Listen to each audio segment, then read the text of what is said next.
So hello students and dear parents.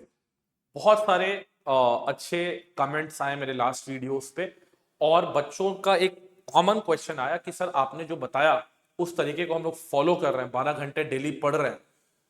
काफी ज्यादा comments आए कि सर मॉक टेस्ट जो दे रहे हैं उसमें हम अपना नंबर कैसे बढ़ाएं, नीट में हम अपना नंबर कैसे बढ़ाएं। ठीक है, पढ़ाई तो आप कर रहे हैं, रिवीजन कर रहे हैं, शॉर्ट नोट्स बना रहे हैं, फ्लैश कार्ड बना रहे हैं, सब कुछ कर रहे हैं। मॉक टेस्ट देना कैसे है, मैं आज इस वीडियो में आपको दिखाऊंगा एक पेपर सॉल्व करके।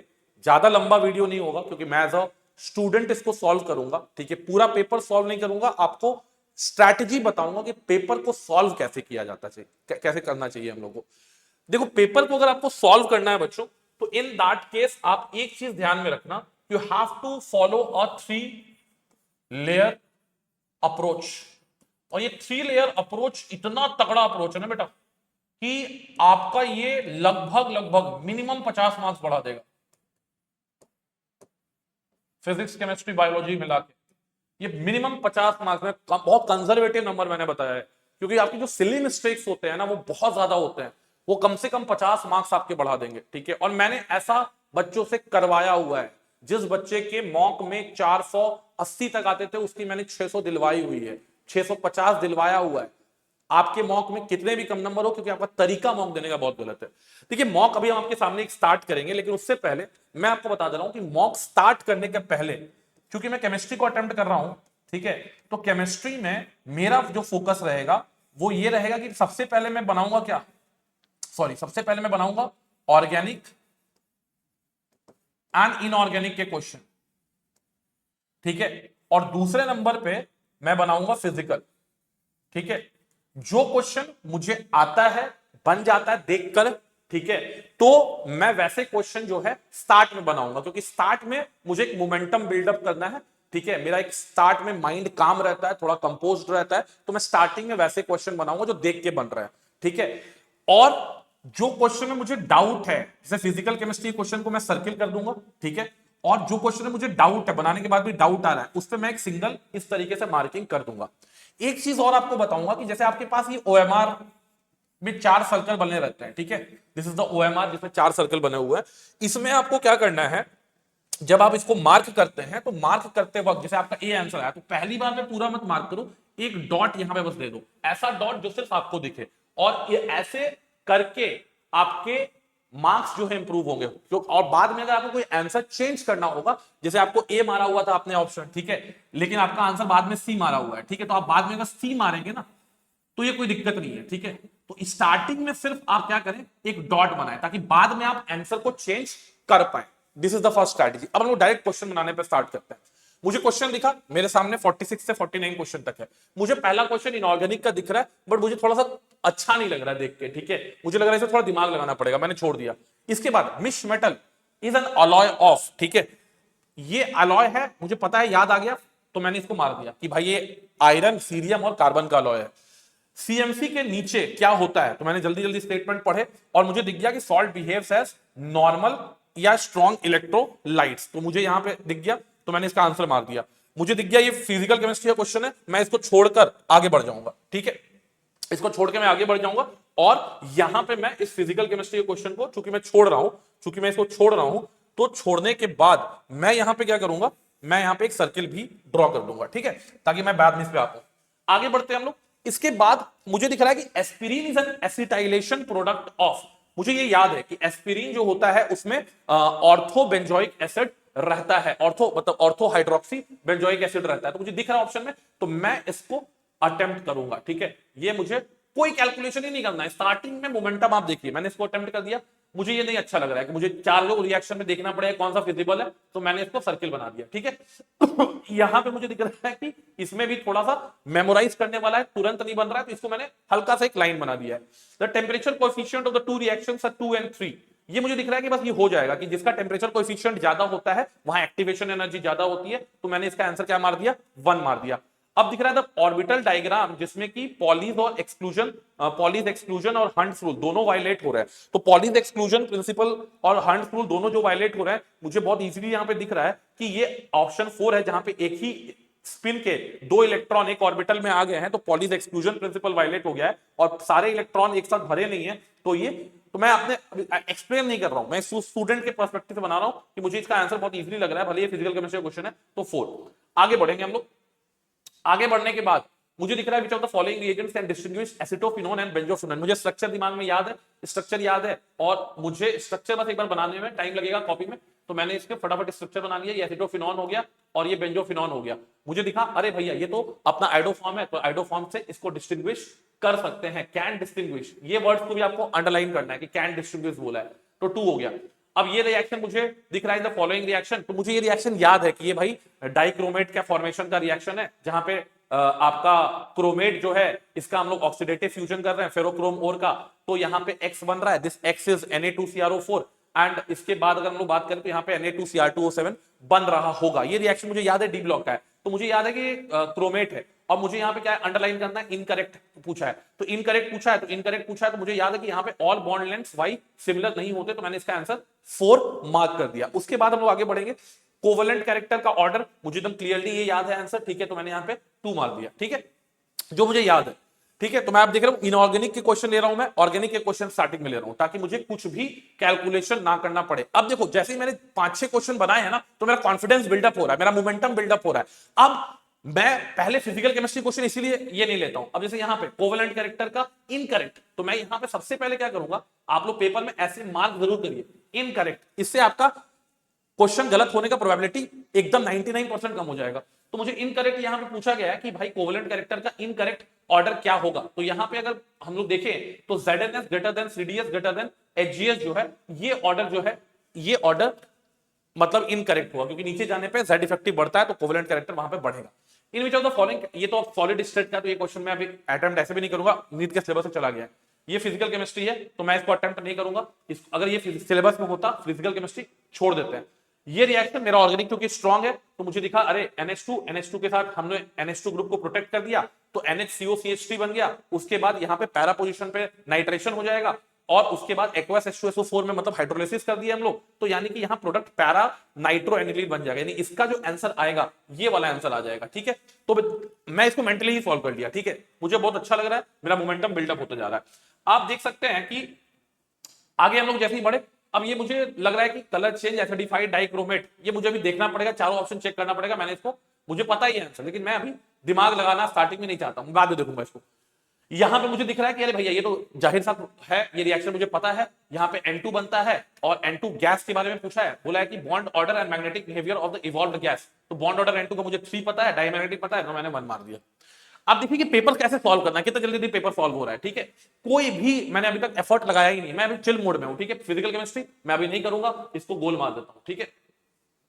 फिजिकल केमिस्ट्री को मैंने क्या कर दिया, गोल मार दिया, ठीक है। 2 सेपरेट बेल कंटेनिंग, ये भी फिजिकल केमिस्ट्री है, छोड़ दिए, बड़ा भी क्वेश्चन है। ये तो मुझे अच्छा दिख रहा है कि 2 Br लग जाएगा, 2 Br के बाद टर्शियरी ब्यूटॉक्साइड, 2 साइड से HBr निकल जाएगा, तो कॉन्जुगेटेड अल्कीन बन जाएगा, 3 आंसर हो गया। अब देखते जाओ, एज अ स्टूडेंट मैं पेपर सॉल्व कर रहा हूं, ठीक है। आगे बढ़ते हैं हम लोग। यहां पे मुझे लग रहा है आइसोमर का क्वेश्चन, भैया आइसोमर का क्वेश्चन बाद में बनाना, आइसोमर का क्वेश्चन में टाइम लगता है, तो आइसोमर वाला क्वेश्चन बाद में बनाओ, ठीक है। ये हमको आता है लेकिन बाद में बनाएंगे। विच of the following is not correctly match, सारा ऑप्शन चेक करना है, कोई अगर दिखता है तो दिख तो गया है वैसे कि 1 होना चाहिए, बट हमको नहीं, एज अ स्टूडेंट हमको देखना पड़ेगा, तो हमको याद नहीं है, तो इसको भी छोड़ देते हैं। यहां पे भी बड़ा सा क्वेश्चन है, इसको मैंने छोड़ दिया, ये क्वेश्चन मैंने पूरा छोड़ दिया, बाद में देखेंगे। ये अभी पहले लेयर में चल रहे हैं हम लोग, ठीक है, फर्स्ट लेयर में चल रहे हैं। अब अगर हम लोग बात करें तो हमारा इसी तरह से आगे बढ़ते जाएंगे। अच्छा, एस्पिरिन इज बोथ, इसमें पूछा है कि नॉट करेक्ट, हमेशा हमेशा ऐसे वर्ड्स को अंडरलाइन जरूर करें, नॉट करेक्ट। और ये अब चैप्टर हट गया है वैसे, MLC ampicillin is a natural antibiotic, आपको दिखा, आपको लगा कि यार नेचुरल तो ये नहीं है, ये तो हमको याद आ रहा है आर्टिफिशियल है, तो आंसर क्या हो गया, 2 आ गया। कैनिज़ारो रिएक्शन मेरा स्ट्रॉन्ग होल्ड है, बहुत कॉमन रिएक्शन है। यहां पे आपको पूछा है कि स्लोएस्ट स्टेप क्या है, तो स्लोएस्ट स्टेप मुझे दिख रहा है कि भैया यहाँ पे हाइड्राइड का जो ट्रांसफर होता है वो स्लोएस्ट स्टेप होता है, ठीक है। आप देखते जाओगे मैंने कितने क्वेश्चंस ऐसे करके बना के रखे हुए हैं, ठीक है, एक पेन में नहीं चलाया अभी तक। मुझे लगा करेक्ट ऑर्डर ऑफ स्टेबिलिटी, इसमें मुझे थोड़ा टाइम लगेगा, तो मैं इसको थोड़ा सा चारों ऑप्शन चेक करने वालों को थोड़ा सा आगे बढ़ जाता हूं। Which of the following metal reacts with excess NaOH and produce H2 gas, excess NaOH के साथ कौन रिएक्ट करेगा, H2 गैस, मुझे ये याद है, तो जिंक मुझे दिख रहा है, मैंने इसको मार दिया। अब मुझे दिख रहा है कि ऑस्मोटिक प्रेशर वाला क्वेश्चन है बाद में, फिजिकल केमिस्ट्री मुझे बाद में बनाना है। आगे बढ़ते हैं हम लोग।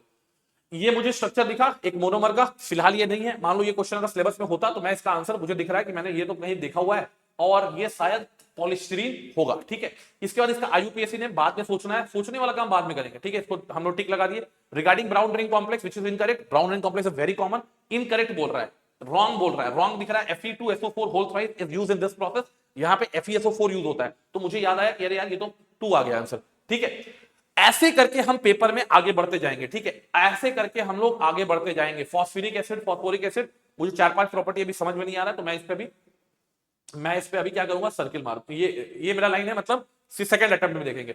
ठीक है, ये मेरा फिजिकल केमिस्ट्री वाला, अब ये बाद में देखेंगे। विच of the following is a fat soluble vitamin, ये मुझे भी याद नहीं आ रहा है, तो मैं इसको छोड़ के आगे बढ़ता हूं। ठीक है, इसके बाद आगे बढ़ते हैं हम लोग।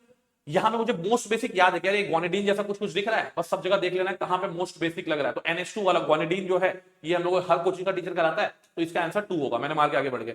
ठीक है, इसके बाद मुझे ये वाला 81 वाला तो सिलेबस में रहा नहीं, तो मुझे याद नहीं आ रहा। ठीक है, छोड़ देते हैं। इलेक्ट्रोलिसिस है, छोड़ देते हैं। इसके बाद आपका 4 रिएक्शन है, कुछ कुछ करना है, बड़ा क्वेश्चन लग रहा है, छोड़ देते हैं। ठीक है, अगले बार में बनाएंगे। फिजिकल केमिस्ट्री में छोड़ता जा रहा हूं। इसके बाद अल्फा बीटा ग्लूकोज। ठीक है, अब ये मुझे पैराग्राफ आसान लग रहा है कि अल्फा बीटा ग्लूकोज का किससे मैच करना है। ठीक है, आपस में इनका क्या रिलेशन है, तो मुझे एनोमर दिख रहा है। अब मुझे दिख रहा है कि अच्छा 2 ऑप्शन तो कट गए, यहाँ पे 2 ऑप्शन मेरे कट गए बेटा, 2 ऑप्शन मेरे कट गए, क्योंकि मुझे ये पता है कि ये एनोमर होगा। ठीक है, उसके बाद dextro and levo glucose, capital D and L glucose, ये दोनों आपस में क्या होंगे, तो ये दोनों बेटा इन एंशोमर होंगे। 3 के बाद 2 इसमें पूछा है। D and L notation, D and L notation क्या है, कॉन्फिगरेशनल रिलेशनशिप है। और अल्फा फॉर्म और ओपन चेन फॉर्म से फिर बीटा फॉर्म, ये हमको मुझे पता है कि लास्ट का 4 होना चाहिए, लास्ट का 4 होना चाहिए, मतलब इसका आंसर मुझे दिख गया है कि ये 3 है। ठीक है, हो गया। अब देखो यहाँ पे टॉटोमेरिज्म इज एग्जिबिटेड बाय पूछा है, तो जहां पे अल्फा एच हमको दिख रहा है। ठीक है, तो यहाँ पे अल्फा एच हमको दिख रहा है, यहाँ पे हमको अल्फा एच दिख रहा है। ठीक है, यहाँ पे अल्फा एच दिख रहा है हमको। ठीक है, यहाँ पे अल्फा एच दिख रहा है हमको। ठीक है, तो C और E तो दिख रहा है हमको। ठीक है, यहाँ पे ये अल्फा एच तो है, लेकिन ब्रेसलेट पे डबल बॉन्ड नहीं बन सकता है, तो ये क्वेश्चन मुझे लग रहा है कि C होगा, E होगा, और यहाँ पे भी अल्फा एच है, तो ACE मुझे ऑप्शन में दिखा, मैंने इसको 2 मार दिया। लेकिन आप OMR को रंगेंगे नहीं, पहले आप OMR को रंगेंगे नहीं, पहले आपको लग रहा है कि इसका आंसर, जैसे कि इसका आंसर B है, तो आपने B में क्या कर दिया, एक छोटा सा यहाँ पे एक छोटा सा डॉट लगा देना है आपको, इस तरीके से आपको यहाँ पे एक डॉट लगा देना है। ठीक है, बाद में हो सकता है आपको आंसर चेंज करना पड़े, आप डॉट को आगे बढ़ जाइए। अब देखिए हम लोग आगे बढ़ते हैं फिर और देखते हैं कि ऑर्गेनिक और कुछ है क्या।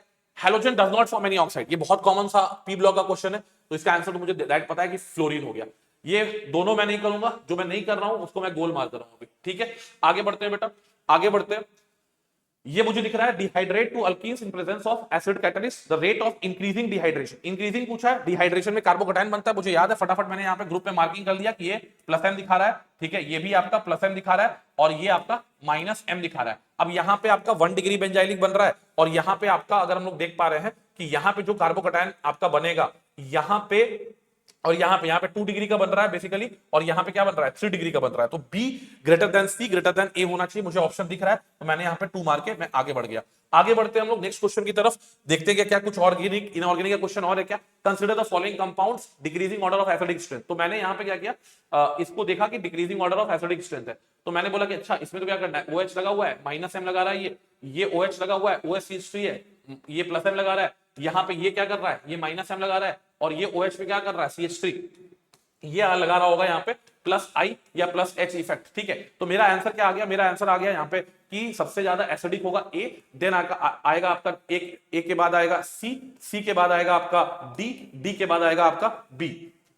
अब मुझे ऑप्शन दिख रहा है क्या, मुझे तो दिखा ही नहीं ऑप्शन। ठीक है, मतलब हमने कुछ गलती कर दिया है। ठीक है, हमने कुछ गलती कर दिया, तो आपको यहाँ पे केयरफुल हो जाना है। ठीक है, अब हो सकता है ये ऑप्शन आपको दिख जाता, ये ऑप्शन आपको दिख जाता कि कहीं पे होता, और आपने वहां पे डॉट लगा देते। ठीक है, आप क्या कर देते, वहां पे डॉट लगा के रखते, लेकिन बाद में आप देखोगे कि अभी तो हमको पकड़ा में आ गया कि यार ऑप्शन ही में नहीं है। ऐसा इसीलिए हुआ क्योंकि यहां पे मेरा कार्बोक्सिलिक एसिड का ग्रुप है, और ये सबसे ज्यादा एसिडिक होगा, बाकी सब फिनॉल डेरिवेटिव है, तो सबसे ज्यादा एसिडिक क्या होगा, C। इस कार्बोक्सिलिक एसिड पे ये कुछ लगा रहा है, तो सबसे ज्यादा एसिडिक C हो जाएगा, C के बाद A होगा, A के बाद D होगा, और D के बाद क्या होगा, B।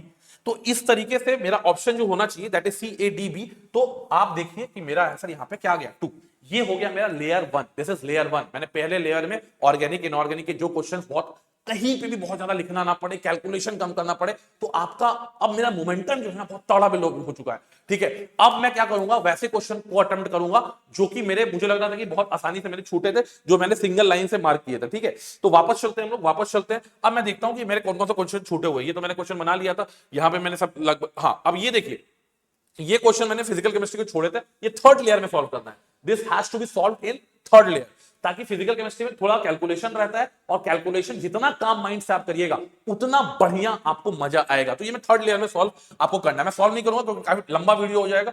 ठीक है, मुझे दिख रहा था चलो यहां पे सारे क्वेश्चन मेरे थे। एक क्वेश्चन मुझे यहां पे भी ये सब चीज सही लग रहा था। ठीक है, तो मैं ऐसा क्वेश्चन, मुझे एक ये क्वेश्चन 77 दिखा था कि इस पे मैंने लाइन मारा हुआ था, तो मैं इस पे आ जाऊंगा क्योंकि ये इनऑर्गेनिक का क्वेश्चन है। मुझे फॉस्फेनिक एसिड याद आ गया कि अच्छा फॉस्फेनिक एसिड का मतलब H3PO2 था और इसका मतलब H3PO3 था।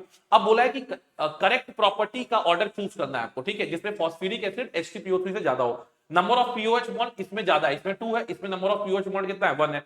नंबर ऑफ पीओ बॉन्ड, तो दोनों में लगभग लगभग नंबर ऑफ पीओ बॉन्ड एक ही है, इसमें भी एक है, इसमें भी। ऑक्सीडेशन स्टेट, ऑक्सीडेशन स्टेट में इसका ऑक्सीडेशन स्टेट हम लोग अगर बात करें तो ये लगभग लगभग +3 होता है, और यहां पे ऑक्सीडेशन स्टेट अगर बात करेंगे तो +1 होता है। तो एक ही प्रॉपर्टी बचता है, दैट इज रिड्यूसिंग प्रॉपर्टी। तो वो उसमें क्या होता है, H3PO2 एक बेटर एसिड भी हो और बेटर रिड्यूसिंग एजेंट भी है। तो इसका आंसर मुझे याद आ गया। अच्छा ठीक है, तो आप देख सकते हैं लेयर 2 में मेरे ये क्वेश्चन भी बन गए क्योंकि मेरा मोमेंटम बहुत अच्छा बिल्डअप हुआ था। अगर मोमेंटम मुझे नहीं बिल्डअप मिलता तो देन इन दैट केस मेरा ये क्वेश्चन भी गलत हो जाता। इन दैट केस ये क्वेश्चन भी मेरा गलत हो जाता। यहां पे मैंने, अब यहां पे हम IUPAC का नेम करेंगे तो ये सब क्वेश्चन आप सेकेंड लेयर में कर सकते हैं। सेकेंड लेयर के बाद आप थर्ड लेयर पे मूव कर सकते हैं, और इसी तरीके से आपका जब थर्ड लेयर चलेगा ना, तो थर्ड लेयर में आप सिर्फ फिजिकल केमिस्ट्री का क्वेश्चन बनाइए बहुत कामली, बहुत कंपोजर के साथ। आप देखिए कि स्टार्टिंग से लेके अभी तक लगभग लगभग ऐसे 20-22 क्वेश्चन आपने कितने मिनट में बनाए। जितने मिनट में ये वीडियो चल रहा है लगभग लगभग आपको 15 मिनट में यू हैव टू स्कोर। लगभग आपने 20 क्वेश्चन उड़ा दिए 15 मिनट के अंदर, 20 मिनट के अंदर, तो 20 क्वेश्चन उड़ा दिए, मतलब 15 मिनट आपने 80 नंबर का क्वेश्चन बना दिया। ठीक है, ये होता है टॉपर का स्ट्रैटेजी। ये होता है एक 720 में 710 715 लाने वाले बच्चे की स्ट्रैटेजी। वो 3 लेयर में पेपर सॉल्व करता है। वो प्रतिष्ठा में प्राण गंवाने वाला बच्चा नहीं होता है जिसको हर क्वेश्चन को सीरियली सॉल्व करना है। बकलोल लोग जो होते हैं वो सीरियस एक एक सीरियली क्वेश्चन सॉल्व करते हैं। यही हाल आपको फिजिक्स में भी करना है। जो टॉपिक आपको लगता है कि कैलकुलेटिव है, जो क्वेश्चन का लेंथ बड़ा है, जिसका आपको लग रहा है कि मुझे पढ़ने में टाइम जाएगा, उसको स्टार्टिंग में मत करो। आपका ऐसे पूरा जो पेपर सॉल्व करने का ये होना चाहिए कि अगर मैं नीट स्टूडेंट रहा था तो मैं पहले बायो सॉल्व करता, ठीक है, उसके बाद मैं केमिस्ट्री सॉल्व करता, उसके बाद मैं फिजिक्स सॉल्व करता। ठीक है, और इस मैं जो है, अगर मैं बात करता हूं कि मैं सबसे पहले तो पूरा पेपर देखूंगा कि कौन कौन बेटा हमको याद है एकदम, ठीक है, जहां थर्ड थर्ड थर्ड थर्ड, और मैं अपना गोला और ये लाइन मारते रहूंगा, और मैं फिर सेकंड लेयर में आऊंगा, उन लाइन वाले क्वेश्चन को करूंगा, और थर्ड लेयर में फिर फिजिक्स और फिजिकल केमिस्ट्री को मैंने सॉल्व करना है। तो इस तरीके से जब आप सॉल्व करिएगा ना, एक एक पेपर में आप 3-3 लेयर का पैटर्न अपनाइएगा, तो इन दैट केस आपकी टाइमिंग भी बचेगी, आपकी एक्यूरेसी भी इंप्रूव होगी, आपकी जो सिली मिस्टेक्स हर चैप्टर में, हर सब्जेक्ट में, मान के चलो कि आपके 3 क्वेश्चन सिली मिस्टेक से उड़ते हैं। ठीक है, अगर मैं एक एवरेज बात करूं, एक एवरेज बच्चे का कि 10 × 5 10 क्वेश्चन अगर वो गलत किया तो 10×5 50 नंबर के क्वेश्चन वो गलत कर रहा है। 50 नंबर के क्वेश्चन गलत कर रहा है, मतलब लगभग लगभग उसके 670 नंबर बनने चाहिए। ठीक है, और हर क्वेश्चन यानी कि अगर 10 क्वेश्चन गलत किया तो लगभग लगभग मोर और लेस वो 2 से 3 क्वेश्चन पर सब्जेक्ट में, यानी फिजिक्स में, केमिस्ट्री में, बॉटनी में, जूलॉजी में गलत करता हुआ चला है। अगर इस 10 को आपने मिनिमाइज कर दिया ना, इस एफर्ट से, इसमें 10 में से आप मान के चलिए कि 60% आप उसको मिनिमाइज कर सकते हैं। 60% अगर आप मिनिमाइज कर दिए तो 50 में से आपके 30 नंबर तो ऐसे ही स्कोर हो गए। जो बच्चे से वो 70 नंबर ला रहा था, उसके अब 700 बनने ही वाले हैं, बन के रहेंगे। वो खुद भी इसको रोक नहीं सकता है, और पूरी यूनिवर्स, पूरी कायनात इसमें आपको क्या हो जाएगी कि भाई इसका तो यार सॉलिड प्रूफ है, इसके साथ तो यार नेचर भी गलत नहीं कर सकता है। ठीक है, क्योंकि आपकी स्ट्रैटेजी क्या एकदम फुल प्रूफ है कि भाई प्लान ए मेरा ये है, प्लान बी मेरा ये है, प्लान सी मेरा ये है। ठीक है, एक मतलब सीरीज आप लोग नीट के बाद देखिएगा, बहुत फेमस सीरीज है मनी हाइस्ट, उसमें एक कैरेक्टर होता है प्रोफेसर, वो एक बैंक में जब लूटने जाता है तो उसको पता है कि भाई इस समय यहां पे ये पुलिस ये एक्शन लेगी और हम इस तरह से ये कॉन्सिक्वेंट ये एक्शन लेंगे। ठीक है, और इस तरीके से वो एक पूरे बैंक को लूट लेता है। ठीक है, पूरे बैंक को, रॉयल मिंट बैंक को लूट लेता है। ठीक है, तो आप देखिए कि स्ट्रैटेजी जो होती है ना, वो आपके साथ हमेशा रहेगी। आपका किस्मत अच्छा हो, आपका किस्मत अच्छा नहीं हो, लेकिन अगर आपकी स्ट्रैटेजी सही है, आपका प्रोसेस सही है, तो आपका नंबर बढ़ना तय है। इसलिए मैंने आपके सामने आज लाइव पेपर सॉल्व करने का तरीका बताया। पूरा पेपर नहीं सॉल्व किया क्योंकि उसके लिए मैंने ऑलरेडी वो काम जो है वो मैं करता आ रहा हूं, लेकिन कैसे एज अ स्टूडेंट की तरह मुझे पेपर सॉल्व करना चाहिए, एक में 3-3 लेयर कैसे लगाना चाहिए, इसमें आपके टाइम भी बचेंगे और सबसे बड़ी बात कि आपकी एक्यूरेसी इंप्रूव होगी। 10 में से बेटा अगर आपने 60% अपनी सिली मिस्टेक्स कम कर दिए तो आपके 30 नंबर तो ऐसे ही बढ़ गए। और लोग, ये मैं उसकी बात कर रहा हूं जो 670 नंबर आ रहे हैं। सोच कि अगर तेरा 610 नंबर आता और तूने अपने इस तरीके से 40 नंबर इंप्रूव कर लिए तो तू पहुंच जाता कितना, 650 पे, तेरा मेडिकल कॉलेज फाइनल हो जाता। इसलिए ये जो तरीका है ये सबसे बेस्ट तरीका होता है और टॉपर्स कभी आपको ये सीक्रेट नहीं बताएंगे। इसलिए मैंने आपके लिए ये तरीका निकाला और इसको आप अपने मॉक टेस्ट में इंप्रोवाइज करके अपने अपने हिसाब से आप इनको इंप्रोवाइज कर सकते हैं। किसी को फिजिकल अच्छा लग सकता है, ठीक है, लेकिन फिजिकल हमेशा कैलकुलेटिव होता है। एक बार फंसे बेटा अगर उसमें तो आपका टाइम भी गया और क्वेश्चन बना भी नहीं। इसलिए ऑर्गेनिक इनऑर्गेनिक का क्वेश्चन पहले बनाइए, फिजिकल आप बाद में बनाइए। जब भी आपका माइंड जो अच्छा मोमेंटम पकड़े तो फिजिकल केमिस्ट्री जो है वो बनाना सही रहेगा। कैसा लगा आपको वीडियो और किस पे आपको और स्ट्रैटेजी चाहिए? और मैं वैसी फर्जी स्ट्रैटेजी, मोटिवेशन स्ट्रैटेजी बनाने के लिए नहीं आया हूं। मैं लाइव प्रैक्टिकल करके आपको दिखाऊंगा कि पेपर में आपके 50, 60, 100 नंबर कैसे बढ़ाया जाए। और आपको जैसा भी लगता है कि ऐसा वीडियो चलाना चाहिए, एक पेपर एनालिसिस का आपने वीडियो बोला हुआ वो अगले दिन आएगा। अभी ये रात के लगभग मैं 12 बजे के आसपास इस वीडियो को शूट कर रहा हूं, लेकिन आप लोगों का प्यार मिलता रहेगा। मैं आपके मार्क्स, आपकी हर चीज इस चैनल पे आपको हर चीज मिलेगा, कंटेंट मिलेगा, स्ट्रैटेजी मिलेगा और ऐसी स्ट्रैटेजी जो कि टॉप स्ट्रैटेजी है। क्योंकि मैंने अपने पूरे लाइफ भर टॉप 100 को मेंटर किया है, मुझे पता है कि उनका सोचने का तरीका क्या होता है, उनके लड़ने का तरीका क्या होता है, ठीक है। तो मैं वो चीजें आज से शेयर करूंगा जो टॉपर आपको कभी आके नहीं बताएगा। तब तक के लिए जय हिंद, जय Bharat. And if you have not like and subscribe my channel, ठीक है, AIR कार्टल, तो इसको लाइक और सब्सक्राइब जरूर करिए। अच्छा लगता है तो कमेंट करके बताइए। एंड हमारा मोटिव है कि we create a cartel of toppers and this is the mission जिसपे हम लोग आगे काम करते रहेंगे। Thanks a lot and good night everyone.